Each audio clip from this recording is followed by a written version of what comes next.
We left off Julius dealing with Adonis. Before I continue forward, there is this image of Julius pointing the sword at his son, and something positive I like to say about Julius is he's got a nice bod. Shallow me.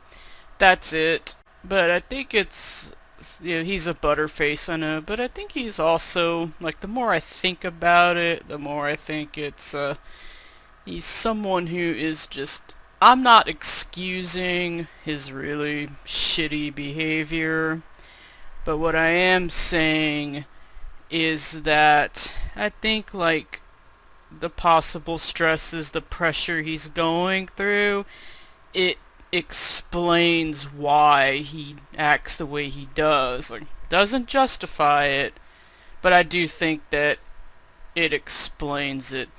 Anyway, yeah. But then why must he be leader of the white? Like, why? And might end up being Charlotte's husband, maybe. Ugh, God. It says it's what a son of royalty is destined to do. Like, says who?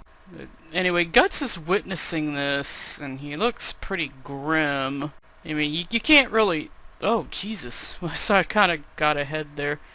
But you can't really see from the hood, but you could pretty much tell that Guts, like, he understands. So Adonis is trying to come at him. Yeah. Oh my. Oh, this, we see the sword flying. So evidently Adonis, he's disarmed. He's slammed against the balcony. Jesus Christ, poor kid. And finally, Julius relents and says, very well, enough for today. Oh, he looks so disgusted though. Oh. That's not very nice. And then Adonis is just... Oh, he's kind of cute. Never noted. And here's the minister, and there's a towel thrown on Adonis's head. I guess Julius throws a towel on him. He says, don't cool too much. It affects tomorrow's training. Well, I have to give him some credit. At least he's doing it himself, like, as opposed to someone else doing it for him. I think that's a nice touch. But anyway, yeah, he's sweating here, obviously, and... Aww. And here comes the minister. Oh, goodness. Turns out that Adonis is, he gets slashed. That is a grievous wound. I will tend it. Oh, and this poor guy is trying to comfort like, to comfort the boy. Says, do not be. Ever since the Countess died, your father has tried desperately to do all he can on his own to raise you as a knight. Please do not resent his actions. Yeah, that kind of reminds me of, like, I'm inclined to believe that Julius is pretty much abusive. I mean, he's not just harsh, like, he's abusive. I'm sorry, that's how I see it. Sounds like he's making excuses, like, just like, I mean, I'm trying not to, I'm just explaining it, but maybe that's what Hassan is doing too, like, he's explaining it, but it doesn't justify it, and I think Adonis would have every right to be resentful, though. So, at least that's how I see it. But the Countess, huh? So that would make Julius a count? No, I don't think so. If he's the king's brother, I would think that at the very least he'd be a duke. And the wife would be a duchess, but whatever, no one cares. Anyway, Adonis here looks so miserable. Oh, no, see, Guts, Guts does not approve. Guts thinks that Julius is an asshole. Guts is right. And then he's remembering what it was like for him. Yeah, But if you really want to do if you really want to do like a dysfunctional dick size war, I think Guts pretty much wins it, because I can't see Julius selling Adonis for any reason. Not like that. I can't see that happening. And Guts is just, nope, can't think about it, because, Julius and Adonis have nothing to do with him. Yeah, here Hassan is basically, like, it kind of reminds me of, like, Joan Crawford, where she would push her daughter, like, to swim, and people would say, she's just a kid, and Hassan's pretty much saying the same thing. But I can hear it now, like, so was I, just a kid, like, that makes everything okay. It doesn't. But, yeah, he misses his mother, so I guess his wife died recently. Oh dear me, look at this. He doesn't say what Joan Crawford of Mommy Dearest said. Instead, he actually understands, as I understand you may go. And then... so looks like Julius is being harsher than usual. I guess whatever that means. But yeah, it looks like he gets it. And here he admits, I've been unsuccessful with my duties in the castle lately. Maybe my frustrations got the best of me a bit. Yeah, that's... well, at least he admits it, somewhat. But yeah, to his credit, he doesn't pull the, well, so was I, just a kid, and I blah blah blah. Yeah, none of that. It was just he understood. Yeah, that's a good thing. Still an asshole, though. And this is, I earnestly hope you will not be unreasonable. Chandelier. Did the chandelier say that? Nah, of course not. And there's Julius... drinking something. I don't know what. Oh! Hi, Griffith! Hi! Oh, you look so lovely here! I didn't see that coming. Oh, you look so beautiful! And and he's in the fire. Oh, that's such a lovely pic of Griffith. But Julius does not like this lovely pic of Griffith, because Griffith is so incredibly beautiful that the goblet shatters. And Julius does not like having his goblet shattered. That pisses him off. And then he has to throw the pieces in the fire. That sucks. And he's very angry. That might be the other reason why he's so, because of Griffith, but he doesn't want to, he's not going to tell Hassan that, or certainly not Adonis. But that's just it. Like when he was going after Griffith, I think that might have been done out of fear and ego, like being outshone, of being sent the message that you're not as special as you think you are. But the point is, he let Griffith get to him, and now he's in a bit of a pickle. And the candles agree. Oh, Jesus, yeah, they sure do. Wind? No, it ain't the wind. It's a bunch of lights. It's a million points of light.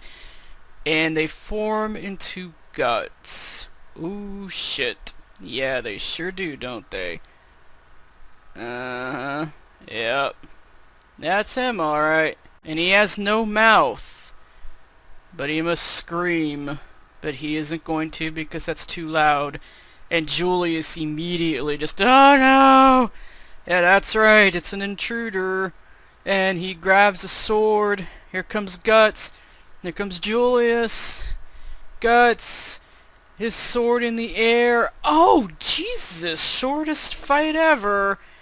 As Julius is down in less than 20 seconds. Sliced. Oh, dear me. Sliced. Oh my. Yeah, I don't think he was cut in half, but definitely sliced. Oh my god. Wow. Yeah, it's obviously longer in the anime, and I've never seen the movie, but oh Jesus, poor Julius, so shocked, horrified, and he grabs Guts, says, I know you. You're Griffiths. I know you. It's like, you're Griffiths. Yeah. So, with his dying breath, like, he knows that Griffith sent him. Yeah, man. I guess it wouldn't take much to figure out. Yeah, you're Griffiths. Guts kicks him away. Yeah, you see it right here. He kicks him away. Yep. And he just looks so like he touched me. And oh yeah, and there's blood on you too. Might want to clean that off. And then SpaghettiOs. Someone sees. Someone sees. He sees his father dead. He sees a guy with a big ass sword. Yes, an intruder. And Guts says, I've been seen. He saw us, and stabs him right through. Holy shit. And yeah, Guts panicked, because he was seen. And he sees it's that little boy. Yeah, that's right. It's Adonis. No, he saw us. Stabbed right through the heart, too. I think through the chest. He saw us. The things we do for love. But yes, that's him. Shocked. And Guts realized, oh shit, yeah, you just killed the kid. Oh dear. Then it's, yeah, and whatever. He's still looking at him. I think the boy is still alive at this point. Oh dear. He slides down and dies. Oh. Oh dear. What the hell? Guts? He looks happy here. And Adonis, it looks like he's just getting stabbed even more. It's like almost as if Guts just stabs him deeper. Because you see his foot flying in the air. No, yikes, Guts. But, oh no, wait a minute. Adonis is still alive. Guts is looking at him like, oh shit, what have I done? Yeah. Guts says, he grabs the boy's hand. Hey, and he's crying. Oh Jesus. The only thing is that we don't really know enough about him to really be all that touched, I guess. But it's definitely, we know enough to see that what happened to him is unfortunate. But I think in the anime, if I recall correctly, he says, like, I'm here for you.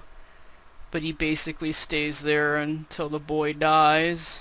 Oh, so at least he didn't die alone. And I guess, yeah, boy dies. Guts looks horrified, like, oh god, yeah, he's sickened. Yeah, oh, here come guards. Here comes guards. Anything the matter? Well, he can't say anything because he's dead. The guards see it. They pursue him. Guts does what he does best. Slices and dices and Julian's people. Is that intestines there? I don't know. But he slices right through them. Yeah, like, I don't think he has any remorse for Julius's death. Like, not a shred. Or the death of the guards. He couldn't give a shit.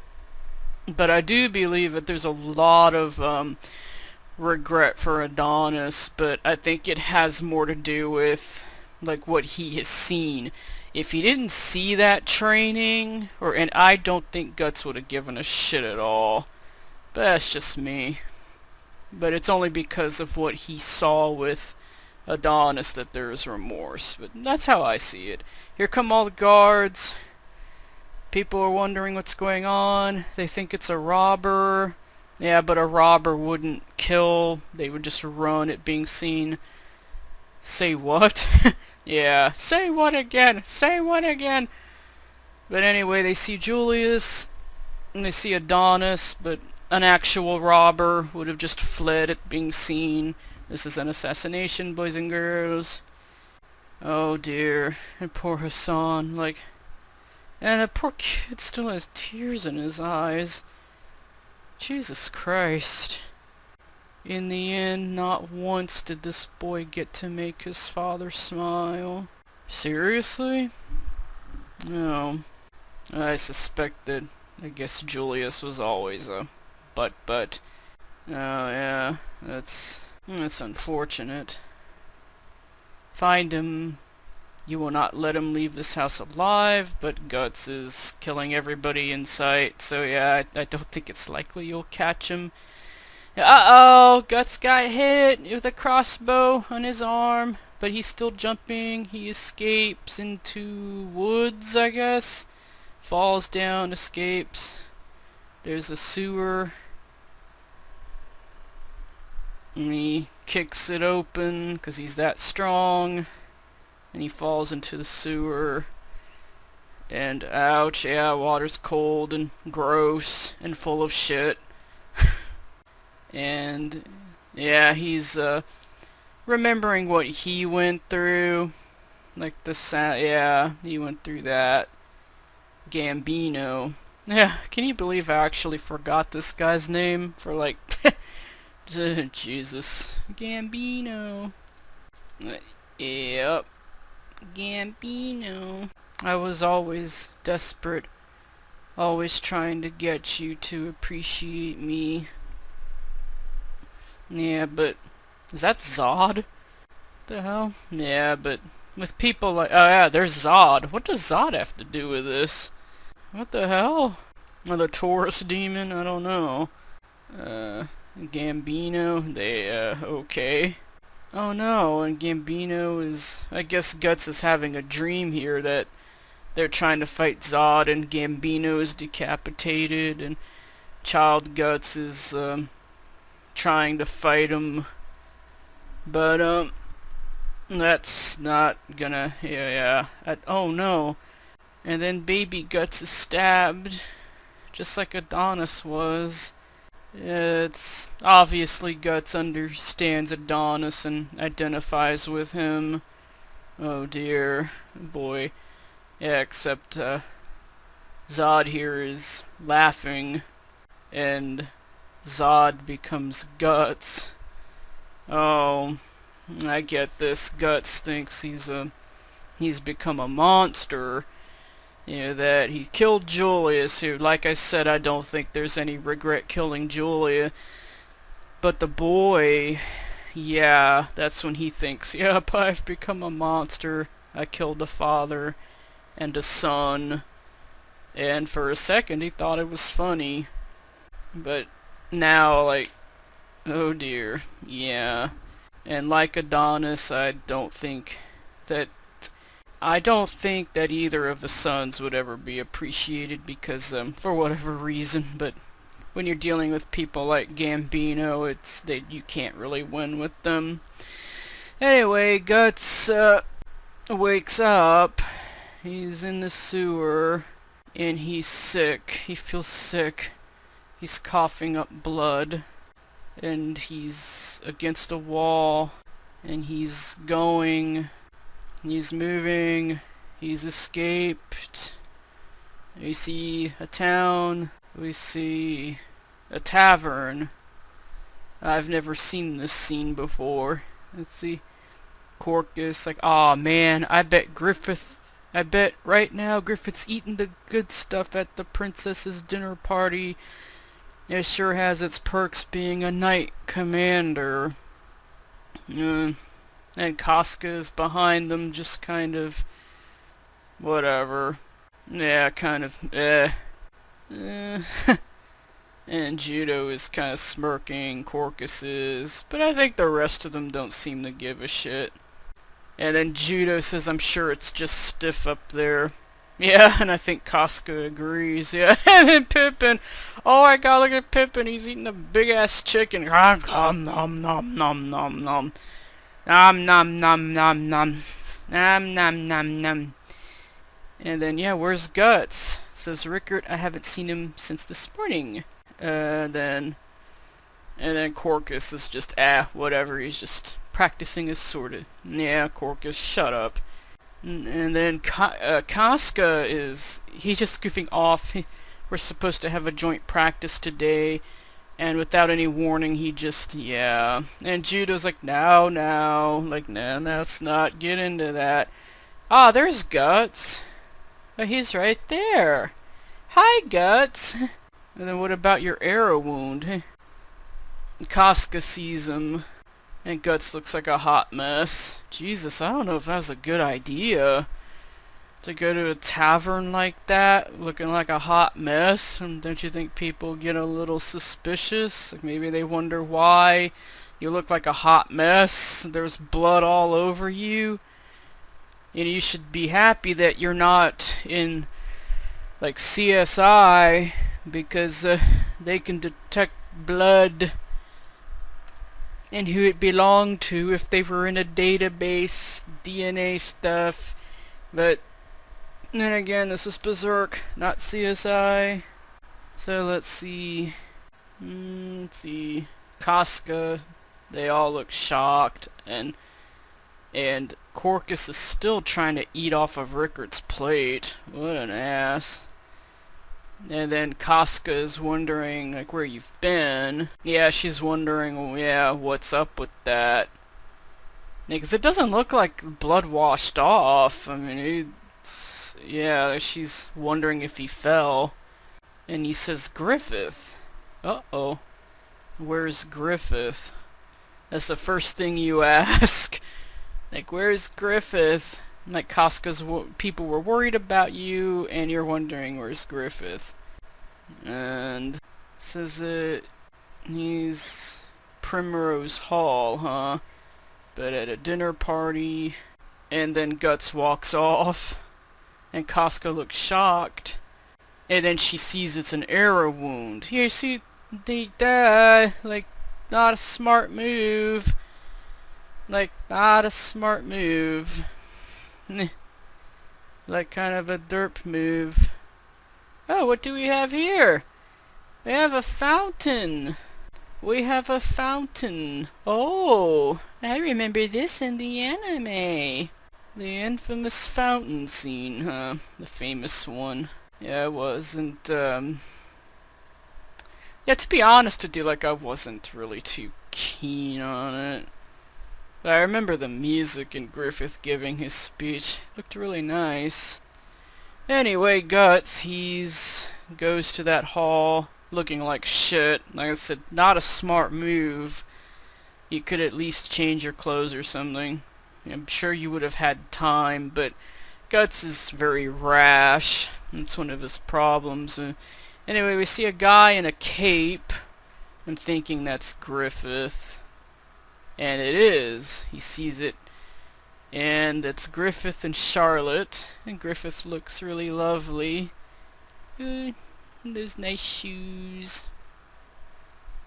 The nice cape. And the bow. So that's a cravat, I think, a bow. And with the ruffles. And that's why is he wearing knee pads? Looks like he's wearing knee pads. And then Charlotte is in a dress. And look at the mermaid there. She does not approve. She's like, please, give me a break. My tits are out. And I feel like shit. Oh, good grief. You need a bar over that. No, I don't need to see your boobies. But anyway, yeah, she does not approve. Because she knows that Griffith is full of shit. Anyway, well... Let's see, that's Precious Thing. Okay, we're going into Precious Thing with Guts and his big sword, and he's bandaged. Oh, and everybody's dancing. Yeah, I think these kind of parties are like boring as hell. I mean, honestly. That's just me though. Boring. Boo! Be more funny. And you got music, some violins, a cello, a lute, what the hell is that? I can't tell what that is. Is that a sitar? No, that can't be. There's no way. Yep, I don't know what that is. Someone identify that for me. And anyway, let's see, you got people dancing, no one cares. Then here is Charlotte and Griffith. And they both look pretty nice. And Charlotte's tired.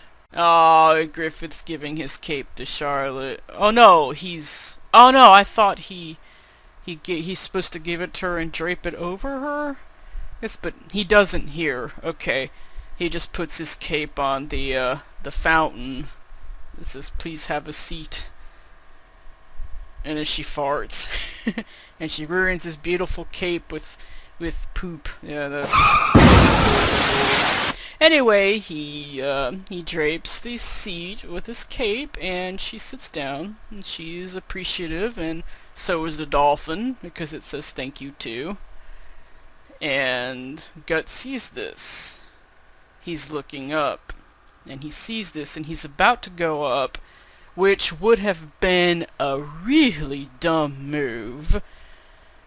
Because, oh, poor Charlotte, if she had seen that, what would she be thinking? Like, what's she supposed to think? Wait. Here comes Casca. Like, wait.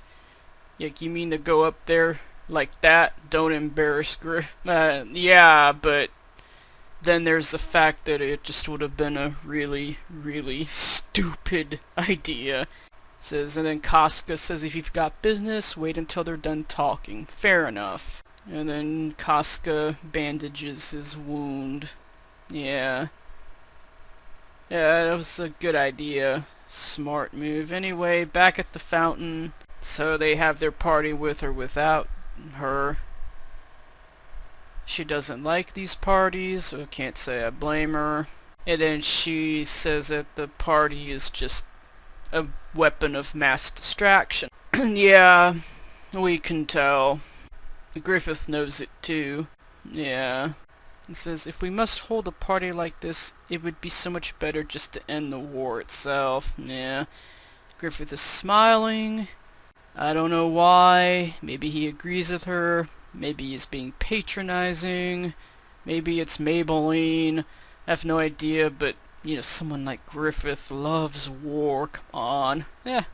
Yeah, that's just my opinion. I could be wrong. Griffith, oh, no, this is interesting. The water is reflecting them. I've never seen that before. That's nice. Nice touch, I guess. And Griffith quotes Charlotte, why is it that men enjoy little more than shedding blood? Yeah, we know that, Griffith. Thank you. So now he is going to answer. First of all, men, it's not just men. I can't stress that enough. And if you think it's just men, you are naive. But anyway, unless you're just referring to humanity, then yeah. It could certainly be that men possess that savage side. Yeah. Yeah. But that is a tool by which they secure and protect a precious thing. I suppose it is a double-edged sword. Yeah. It's just this precious thing, like a family or a sweet... Yeah, pretty much. Yeah. The only thing is that war is a bit beyond that. Like when a country invades, in the vast majority of cases they don't do that just because they can. Like it's usually for economic reasons and greed. And 9 times out of 10 they're not protecting shit but the interest of the rich. Ugh. Like, how about I just keep going? God, because when it comes to stuff like that, I'm better at typing it out than talking about it. Anyway, yeah, there's some, in some cases it is family or sweetheart, but that's not war. That's something different. Anyway, this is interesting, saying that for a man, before he can obtain those two, like a family or a sweetheart, perhaps he must come upon one other precious. Yeah, I'm thinking what you're thinking, Charlotte. Like, one other? Like, what? A dream? Oh dear me, it looks positively gorgeous here. To accomplish it, for him, for himself, for no other sake, a dream. Okay. Okay, terrific. And he does look really lovely here, though. Wistful. Dream. Casca and Guts are watching. They hear this. It's obvious that they do. One who dreams of world domination. Gee, I wonder who that could be. It wouldn't be you, would it? Like one who devotes his whole life to the... What the hell is this? Boy, that looks like a oopsie here. One who devotes his life to the... Oh, I read that wrong because I'm a derpina. It says one who devotes his whole life to the thorough tempering of one's sword. That's Guts. That's his whole life, but it's not Guts dreaming of world domination. It's someone else. If there is a dream which takes one his whole life to find, Willie should just eliminate the one and say if there is a dream which takes his whole life to find. That would seem better. Sounds better. Like, and then he goes on to say, there are also dreams which storm, like, god damn it. Wow, I'm not having an A1 day. I spent a lot of time, like, with Terraria and Opie and Anthony. I post Opie and Anthony almost every day. And sometimes it comes with gaming footage. I guess that could be a bit taxing. It's not really, but sometimes I just screw up like I did now. Anyway, there are also dreams which, like storms, devour tens of thousands of other dreams. Yeah. Yeah, that's putting it mildly. And as always, and the unicorn is thrown... Unicorn? God damn it. The dolphin is vomiting, like he's just... It's just disgusted. Dolphin hates it. Oh boy, I think something like this, though. You just... Like, we have to try to get it all at once. But anyway, it says... of other dreams with no relation to social status, class, background, whether it suits them or not, people yearn for a dream. Okay, I buy that. Yeah. Sustained by a dream, hurt by a dream, revived by a dream, killed by a dream, and even after being abandoned by a dream, yet it continues to smolder from the bottom of one's heart, probably until the verge of death. Yeah, sadly that can be the case. I don't think dreams abandon you. They don't leave you. You leave dreams. But beyond that, yeah, that's possible. Charlotte's just watching. A man should envision such a lifetime once. Oh really? So you don't believe in reincarnation? Okay. A life spent as a martyr to the god named Dream. So he thinks that you should basically spend your life as a martyr to a dream. Okay. Guts is just that. Casca's probably heard it before, but even if she hasn't, she's just kind of whatever. Guts looks really stunned. And then here, Griffith looking beautiful again. Ultimately to be born, and then simply live for no better reason. Guts looks shocked here. I can't abide such a lifestyle. Crickets chirping. Wait, let me try that again. Ultimately to be born, and then to simply live for no better reason. I can't abide by such... For yourself? Or for others? Like... to live for no better reason than a dream?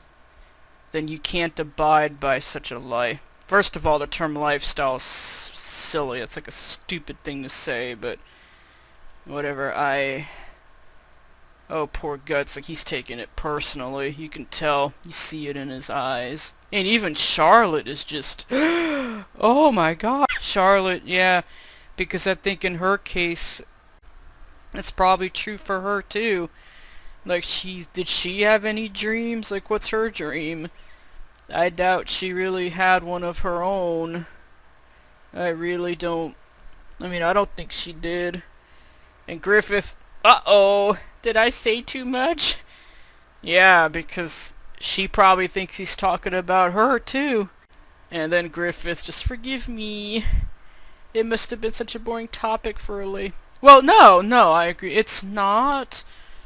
I have to admit, it's pretty thought-provoking. But since this is live reaction, well, once I get this all together, I'll have more to say. But anyway, like, no, it's certainly not boring. But anyway, and she says that this is the first time I've ever talked with a man. Really, or with anybody. She says he's wondrous. Then she says that he's just magnificent for someone so young. Charlotte, aren't you younger? When I heard that you were common born, it was very difficult to believe. Somehow it is as if you are nobler than any of the nobles in this castle. Yeah. Well, yeah, that's probably true, too. But I don't think nobler is the right word. I think it's you are more noble than any of the nobles in the No, it's actually not unprecedented for commoners to gain power, but I'm not gonna go there right now. Because we're in Midland. But yeah, I guess for someone like her it would be difficult, because she probably had a vision of the common born that was a bit stereotyped, I guess, but that's understandable.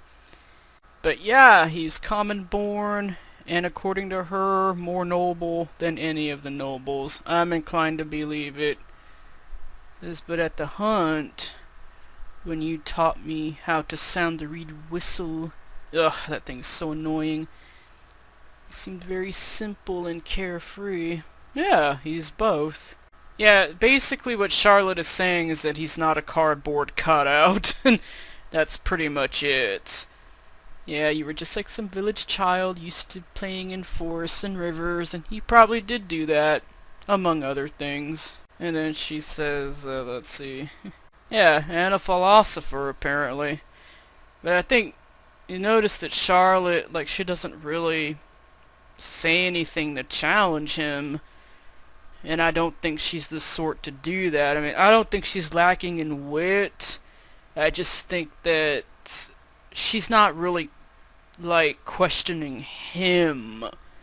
But maybe that would have been a bit rude if she did, I don't know. But now she's completely gaga-eyed over him. Like a wondrous person. Ah, Griffith. Aw, yeah, you like that, huh? And then there's Casca. Oh, she's not happy. She's the opposite of that. She's pissed. And then Charlotte, as I imagine all of your friends too, must have come so far with you, attracted by that charm, yeah. Pretty sure. And then Griffith here, kind of contemplative. His eyes are closed. Gorgeous, yeah. He says they're devoted. They're obviously fighting for his dream. But to me, a friend is something else. Someone who would never depend on another's dream. Oh, you are so full of shit. Because I know, you see. But anyway, someone who wouldn't be compelled by anyone, but would determine... Oh, this is in bold print. Determine and pursue his own reason to live. Oh, right. Yeah, and as soon as someone does that, though, they become a threat. Yeah, shut the fuck up. And here it says, and should anyone trample that dream, he would oppose him, body and soul, even if that threat were me myself. Yeah, until it actually happens. Here's how I see it. This talk about, like, a friend, it applies having their own dreams without him. Like, that applies to everyone except for Guts. You count on it. Or if your dream was, say, a society in which the workers own the means of production and they choose their leaders, not you. Yeah, oh gee, wonder how you'd feel then.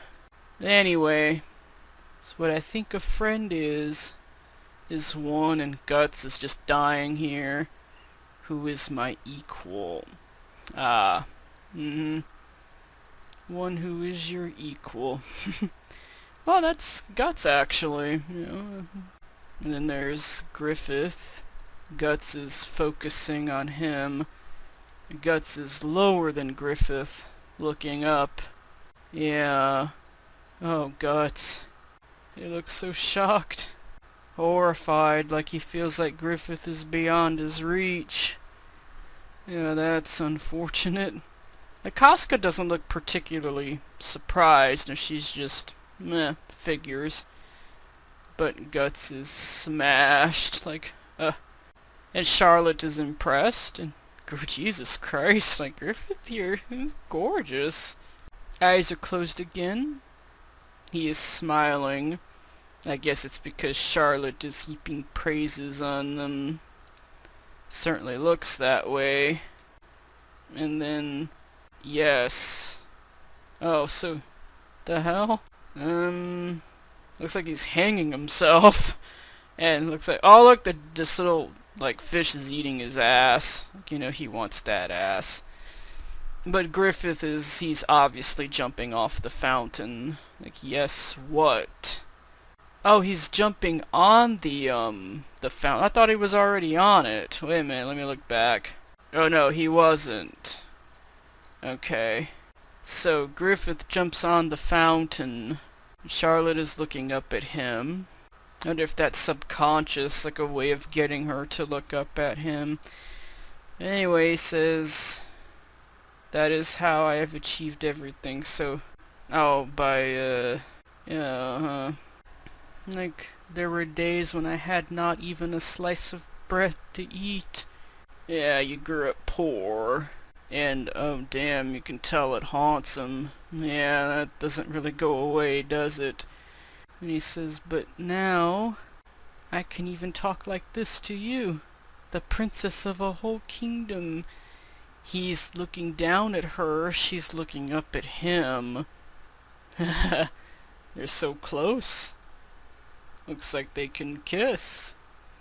But I think this is how he wants it. That even whether she's queen or not, she has to be subservient to him. He does not want an Elizabeth or a Catherine. Like, no. He wants someone easily controllable, like Charlotte.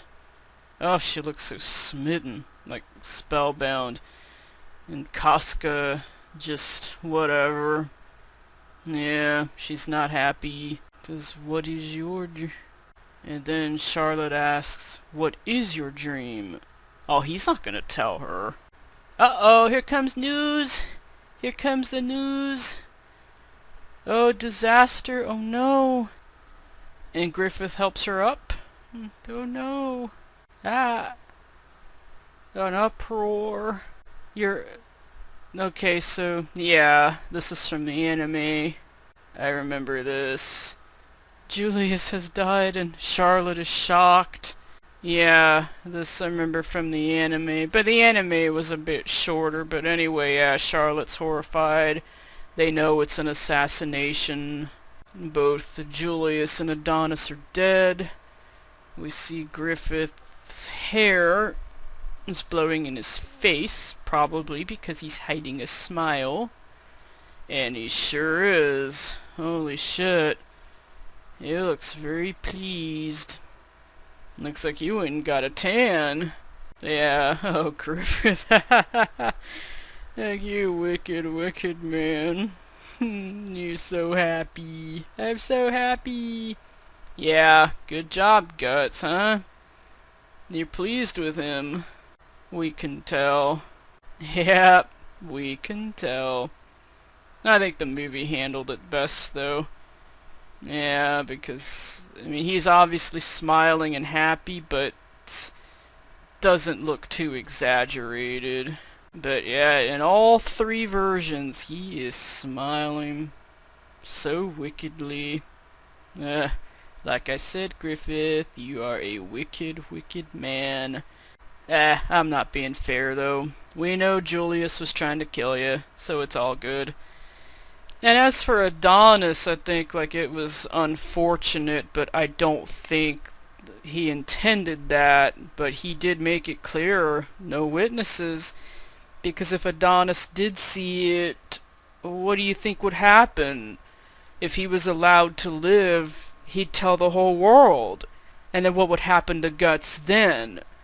Like, if Griffith has to choose between a kid that he doesn't even know and Guts, he's gonna be going for Guts each and every single time. Because, whether he admits it or not, he loves Guts very deeply. And if Adonis must go bye-bye so no one knows what happened, then tough gazoingas. Too bad. So sad. And I think that'll do for now. Holy shit.